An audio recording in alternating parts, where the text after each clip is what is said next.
What's up, guys? Welcome back to the north. Today we are discussing the salmon species, the one everyone thinks of when you think of salmon, unless you're not a Pacific Coast resident. This, of course, is the sockeye salmon, Oncorhynchus nerca, more commonly known as the red salmon, but also known as the blueback salmon, but I don't know anybody who calls it that.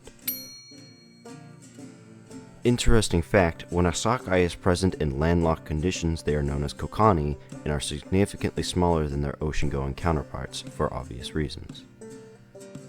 The Alaska Department of Fish and Game describes the fish as measuring 18 to 31 inches in length and weighing 4 to 15 pounds, making it among the smaller species of Pacific salmon present in Alaska. Sockeye salmon identification can be notoriously difficult when examining the saltwater stage because they lack any spots like the chum salmon and have no differentiating mouth and jaw colors. As a general rule, however, chum salmon in the early stages of entering freshwater begin developing their signature bands, kinda like this one, whereas red salmon turn out one hue. Chum salmon are usually larger, have more forked tails, and oftentimes have silvery bands lining the rays of the caudal fin or its tail fin. Upon entering freshwater, sockeye salmon identification becomes significantly easier as they develop their characteristic red body with a bright olive green head, a unique pattern from any other species in their spawning colors. The Alaska State sport fishing record for sockeye salmon weighed in at 16 pounds and was caught in 1974 by Chuck Leach on the Kenai River, a notorious fishery for record-sized salmon, but more on that in a moment. In terms of food value, sockeye salmon are the absolute champs of the state of Alaska. Commercial fishermen, personal use fishermen, and sport fishermen alike seek out this fish to fill their freezers for the winter, or to make money.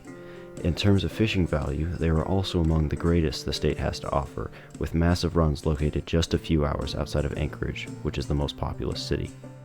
These fish have a fight comparable to chum salmon, especially in rivers like the Kenai and Russian, where they'll use the fast glacial current to their advantage, taking line like a bat out of hell. Here is a photo of me dip netting, separate video coming eventually, for sockeye salmon at Kasilof, and a photo of me flossing, yeah, you heard that right, for sockeyes in the Kenai River. Sockeye salmon, like all salmon, stop eating within a few weeks of entering the rivers. However, only the 4 other species of salmon can still be enticed to strike fishing lures. This is because all other species of Pacific salmon are all more predatory in the ocean, eating larger prey like baitfish and squid.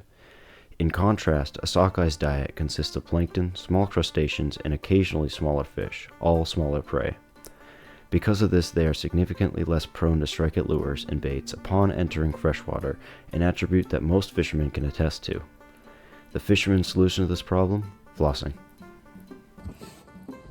Alright, so the basics of flossing is as follows.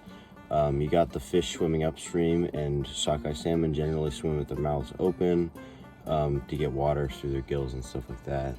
They'll just kind of do this going upstream. And the goal is to thread your line, your fishing line, through their mouth and then pull it really quickly so that you hook it like that. And this fly actually caught this fish right here.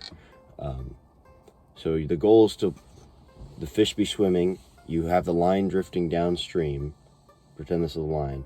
The line will go into the mouth, and then you'll pull the line through its mouth so that the hook sticks right in the corner of the jaw, and that is considered a legal way to catch. If more often than not, you'll catch them sometimes here in the tail or on the bottom, depending on where you're at. And those are not considered legal fish. Those are considered snags, so those wouldn't be legal to catch. But the goal is aiming for the mouth, and it does happen quite more often than you think it does. So hence the name flossing, is you're threading the line through its mouth. Hope that helps. Here are some facts about this fish. 1. The largest salmon run in the world is located in Bristol Bay, Alaska. That's here, which in 2025 consisted of 56.7 million sockeye salmon. 2. Because of the massive size of the runs, sockeye salmon are the most economically important to the state of Alaska. Fisheries happens to be one of our largest industries. 3. Sockeye salmon meat has the deepest orange color out of any species of salmon, caused by higher levels of carotenoid pigments. The absence of these pigments is what makes Ivory King's flesh white. See my other video, Chinook King of Salmon, for more info. Hi everybody, if you liked the video, go ahead and drop a subscribe and a like down below, and even a comment if you have any questions, and I will try to get to it ASAP. We're trying to get to 50 subscribers so I can live stream, and then we can do a Q&A or something. We'll figure it out. Also, if you like the background music in this video, they are both by me. On the side, I also produce music. My channel will be linked in the description down below. That's Popweed. And the songs you heard, the first song was called Wilderness, and the second song was called Wandering the Horizon. Wandering the Horizon is not officially out yet, so you won't be able to find it on Spotify, but the first song, Wilderness, you can find. And please go check me out if you liked it. It's mainly instrumental stuff, but there's a few things with vocals, so yeah, go check that out if you're interested, and see you in the next one. Tight lines.